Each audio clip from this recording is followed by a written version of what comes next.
My dear students, নমস্কাৰ। আজি এই ভিডিঅ'টোত beginners English 1 lesson 8 the greedy dog activities 7ৰ পৰা 9 লৈকে আলোচনা কৰা হৈছে। লগতে এক্টিভিটিজৰ সহায়ত অন ইন আণ্ডাৰৰ ব্যৱহাৰো বুজাবলৈ চেষ্টা কৰা হৈছে। My dear students, নমস্কাৰ। আজি আহা তোমালোকৰ ইংৰাজী পাঠ্যপুথিৰ বিগিনাৰ্ছ ইংলিছ 1ৰ লেসন 8 দ্য গ্ৰিডি ডগৰ 7 নম্বৰ এক্টিভিটিজৰ পৰা আমি আলোচনা কৰোঁ। ইয়াৰ আগৰ ভিডিঅ'ত আমি 6 নম্বৰলৈকে আলোচনা কৰিছিলোঁ। 7 choose the words from the box and সে হোয়াৰ টমিজ বল ইজ। তাৰমানে কি কৈছে, এই বাকচৰ পৰা শব্দবোৰ বাছি লোৱা আৰু টমিৰ বলটো ক'ত আছে ক'ব লাগে। এই বাকচটোৰ পৰা আমি ইয়াত কি দিয়া আছে আগতে আহা পঢ়ো। ইন মানে ভিতৰত, অন মানে ওপৰত, আণ্ডাৰ মানে তলত। এতিয়া ইয়াত চোৱা বলটো ক'ত আছে বাৰু, বলটো বাকচটোৰ ভিতৰত আছে নহয়নে বাৰু। দ্য বল ইজ, ইয়াত হ'ব কি হ'ব, ইয়াত হ'ব ইন হ'ব, যিহেতু বলটো বাকচৰ ভিতৰত আছে। In the box. আকৌ এবাৰ পঢ়াই দিছো, the ball is in the box. তাৰমানে বলটো বাকচৰ ভিতৰত আছে। এতিয়া তোমালোকে এই ছবিটোলৈ মন কৰাচোন, বলটো ক'ত আছে, বলটো ক'ত দেখিছে বাৰু, এই টেবুলটোৰ তলত আছে নহয়নে বাৰু। আহাচোন পঢ়ো, দ্য বল ইজ, ইয়াত খালী ঠাই আছে, দ্য টেবুল। তেনেহ'লে আমি ইয়াত কি লিখিম, যিহেতু তলত আছে, তলত হ'লে কি লিখিব লাগে, আণ্ডাৰ। ইয়াত হ'ব আণ্ডাৰ, UNDER।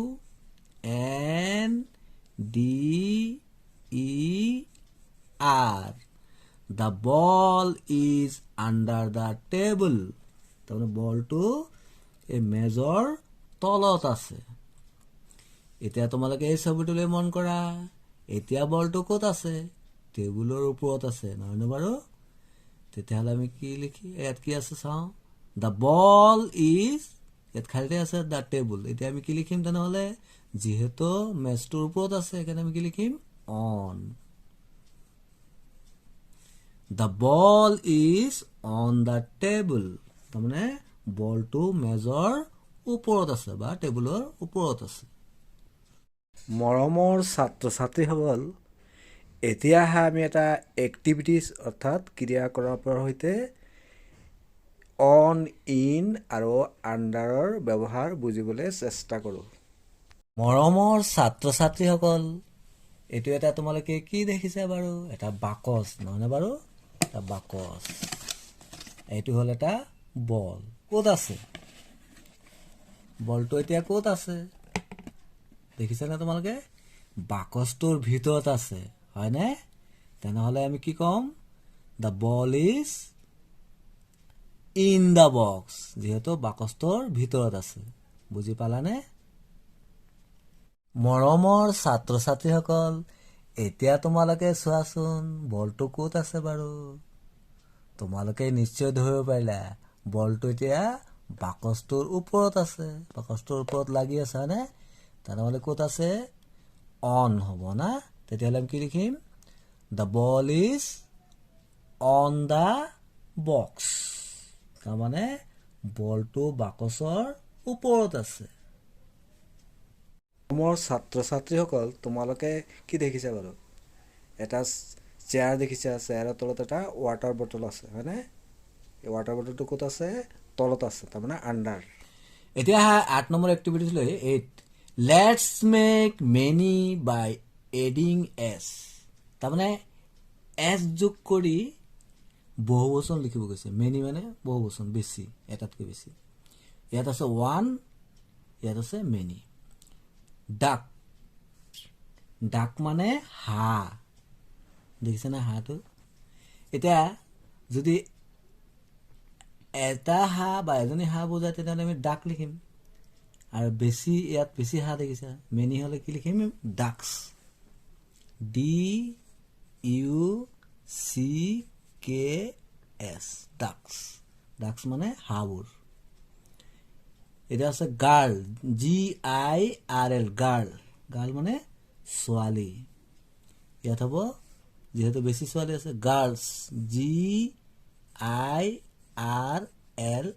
গাৰ্লছ গাৰ্লছ মানে ছোৱালীবোৰ ইয়াত ইটা এটা দেখিছা ব্ৰিক BRICK ব্ৰিক ব্ৰিক মানে ইটা ইয়াত কেইবাটা ইটা দেখিছা তেনেহ'লে ইয়াত কি হ'ব ব্ৰিক্স BRICKS ব্ৰিক্স ব্ৰিক্স মানে ইটাবোৰ এতিয়া ইয়াত কি দেখিছা হাউচ HOUSE হাউচ হাউচ মানে ঘৰ ইয়াত হাউচ দুটা দেখিছা মানে এটাতকৈ বেছি দেখিছা তেনেহ'লে কি হ'ব এইটো হাউচেছ HOUSES হাউচেছ ঘৰবোৰ ইয়াত দেখিছা ফ্লাৱাৰ FLOWER ফ্লাৱাৰ ফ্লাৱাৰ মানে ফুল তো কি হ'ব ইয়াত ফ্লাৱাৰ্ছ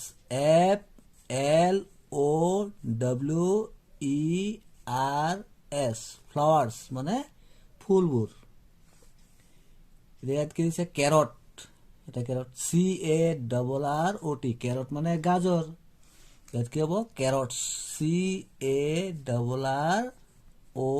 CARROTS কেৰটছ কেৰটছ মানে গাজৰবোৰ এতিয়া আকৌবাৰ পৰাই দিছো duck ducks girl girls brick bricks house houses flower flowers carrot carrots তাৰমানে একবচন বা এটা বুজালে তেতিয়াহ'লে আমি একবচন ব্যৱহাৰ কৰোঁ এটাতকৈ বেছি হ'লে বহুবচন ব্যৱহাৰ কৰিব লাগে তাৰমানে এইটো হ'ল ছিংগুলাৰ এইটো হ'ল প্লুৰেল এক্টিভিটিজ 9 থিংক এণ্ড সে তাৰমানে ভাবা আৰু ক'ব গৈছে আই সে মো তাৰমানে মই কওঁ মো I have horns মোৰ হিং আছে horns মানে হিং I eat grass মই ঘাঁহ খাওঁ I give milk মই গাখীৰ দিওঁ milk মানে গাখীৰ who am I মই কোন I am a মই কোন হয় বাৰু ভাবাচোন কি হ'ব ইয়াত buffalo BUFFALO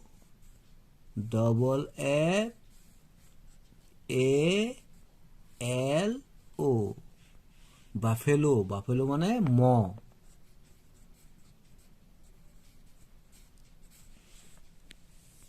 thanks for watching ইয়াৰ পৰৱৰ্তী ভিডিঅ'ত এক্টিভিটিজ 10 পৰা আলোচনা কৰা হ'ব keep watching thank you so mass